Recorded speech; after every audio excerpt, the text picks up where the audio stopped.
बिहार अपने इतिहास और प्राकृतिक सौंदर्य के लिए विश्व भर में मशहूर है। यहाँ कई ऐसे दार्शनिक स्थान हैं जो अपने आप में इतने रहस्यमय हैं कि आज जब विज्ञान इतनी तरक्की कर चुका है फिर भी इनके रहस्यों को सुलझाया नहीं जा सका है। बिहार का एक छोटा सा शहर है राजगीर, जो कि नालंदा जिले में स्थित है। कई मायनों में यह महत्वपूर्ण है। यह शहर प्राचीन समय में मगध की राजधानी हुआ करती थी। यहाँ पर भगवान बुद्ध ने मगध को सम्राट बिंबिसार को धर्म प्रदेश दिया था। मौर्य शासक बिंबिसार ने अपने शासन काल में राजगीर में एक बड़े पहाड़ को काटकर अपने खजाने को छुपाने के लिए गुफा बनाई थी, जिस कारण इस गुफा का नाम पड़ा था सोन भंडार। इस गुफा के बारे में कहा जाता है कि सोने के रखने के लिए इस गुफा को बनवाया गया था, जिसे आज तक कोई खोल नहीं पाया।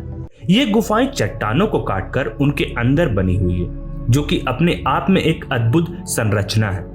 इनमें से एक पहाड़ी के अंदर से प्राप्त अभिलेखों के अनुसार यह जानकारी मिलती है कि 3रे व 4वीं शताब्दी में महान जैन संत मुनि वैरा देवी ने अन्य जैन योगियों के लिए इन गुफाओं का निर्माण किया था। लीजेंड्स और महान लेखकों के अनुसार गुफाओं की ये असाधारण बनावट ही इसमें मौजूद लाखों टन सोने के खजाने की सुरक्षा करती है।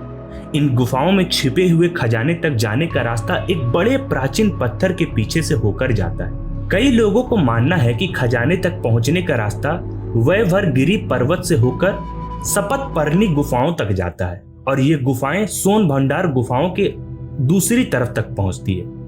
ऐसा माना जाता है कि जिस गुफा में सोना रखा जाता था उसे बिंबिसार एक बड़े पत्थर से ढकवा दिया करता था और इस पत्थर को आज तक नहीं हटाया गया। तो क्या इसका मतलब ये है कि आज भी इन गुफाओं को एक बहुत बड़ा खजाना छुपा हुआ है? इस सवाल का जवाब सही तरीके से नहीं दिया जा सकता, मगर खजाने की तलाश में अंग्रेजों ने इन गुफाओं को खोलने की कोशिश की थी। तो आइए जानते हैं इस खजाने का इतिहास।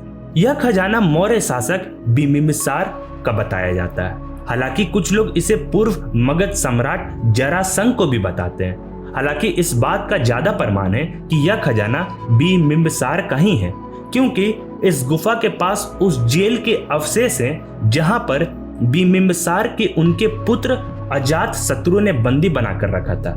यह गुफा में पूरी चट्टान को काटकर यहाँ पर 2 बड़े बड़े कमरे बनवाए गए थे। गुफा के पहले कमरे में जहां सिपाहियों के रुकने की व्यवस्था थी, वहीं दूसरे कमरे में खजाना छुपा हुआ था। दूसरे कमरे को पत्थर की एक बड़ी चट्टान से ढका गया है। यह गुफा वैभर पहाड़ियों के दक्षिण में स्थित है। सोन भंडार गुफाओं का रहस्यमय होना और इनकी अद्भुत बनावट पर्यटकों को खूब आकर्षित करती रहती है। आपको बता दें कि अंग्रेजों ने इस गुफा को तोप के गोले से उड़ाने की कोशिश की थी, लेकिन वे उसमें नाकामयाब रहे। आज भी इस गुफा पर उस गोले का निशान देखा जा सकता है। अंग्रेजों ने इस गुफा में छुपे हुए खजाने को पाने के लिए हर तरह से कोशिश की थी, लेकिन वह जब भी किए वो नाकाम वापस लौट गए। आपको बता दें, सोन भंडार गुफा में प्रवेश करते ही 10.4 मीटर लंबा, 5.2 मीटर चौड़ा तथा 1.5 मीटर ऊंचा एक रूम आता है। इस कमरा खजाने की रक्षा करने वाले सैनिकों के लिए था। इसी कमरे की पिछली दीवार से खजाने तक पहुंचने का रास्ता जाता था। इस रास्ते का प्रवेश द्वार पत्थर की एक बहुत बड़ी चट्टान दरवाजे से बंद किया हुआ है। इस दरवाजे को आज तक कोई खोल नहीं पाया है। दोनों ही गुफाएं 3री व 4वीं शताब्दी में चट्टानों को काटकर बनाई गई है। दोनों ही गुफाएं 3री व 4वीं शताब्दी में चट्टानों को काटकर बनाई गई है। दोनों ही गुफाओं को कमरे पॉलिश किए हुए हैं, जो कि इन्हें विशेष बनाती है, क्योंकि इस तरह पॉलिश की हुई गुफाएं भारत में बहुत कम हैं। इस बात के भी प्रमाण है कि यह गुफाएं कुछ समय के लिए वैष्णव संप्रदाय के अधीन भी रही थी, क्योंकि इन गुफाओं के बाहर एक विष्णु जी की प्रतिमा भी मिली थी। विष्णु जी की यह प्रतिमा इन गुफाओं के बाहर स्थापित की जानी थी, पर मूर्ति की फिनिशिंग का काम पूरा होने से पहले ही उन लोगों को किसी कारणवश यह जगह छोड़कर जाना पड़ा और यह मूर्ति बिना स्थापना के रह गई। वर्तमान में यह मूर्ति नालंदा म्यूजियम में रखी हुई है। गुफाओं के बाहर जो अभिलेख लिखे मिलते हैं उन्हें शंख लिपि कहा जाता है, जो अभिलेख सोन भंडार गुफाओं में मिलते हैं उनके बारे में कहा जाता है कि इन अभिलेखों को मौर्य शासक बिंबिसार ने इस गुफा के बाहर लिखवाया था और इसी में खजाने को हासिल करने का, उस तक पहुंचने का भी रहस्य छुपा हुआ है। ऐसा माना जाता है कि ये शंख लिपियां इस गुफा को खोलने का तरीका बताती है, मगर आज तक इन लिपियों में से ऐसा कुछ नहीं समझ पाया है। हमारी विज्ञान इतनी तरक्की कर चुकी है, फिर भी विज्ञान भी नाकामयाब रही है। सोन भंडार गिरह के पास कुछ उसी तरह की गुफाएं मौजूद है जिन्हें बराबर की गुफाएं कहा जाता है। इन गुफाओं में उन कमरों की संरचना भी सोन भंडार गुफा की संरचना की तरह ही बनाई गई है।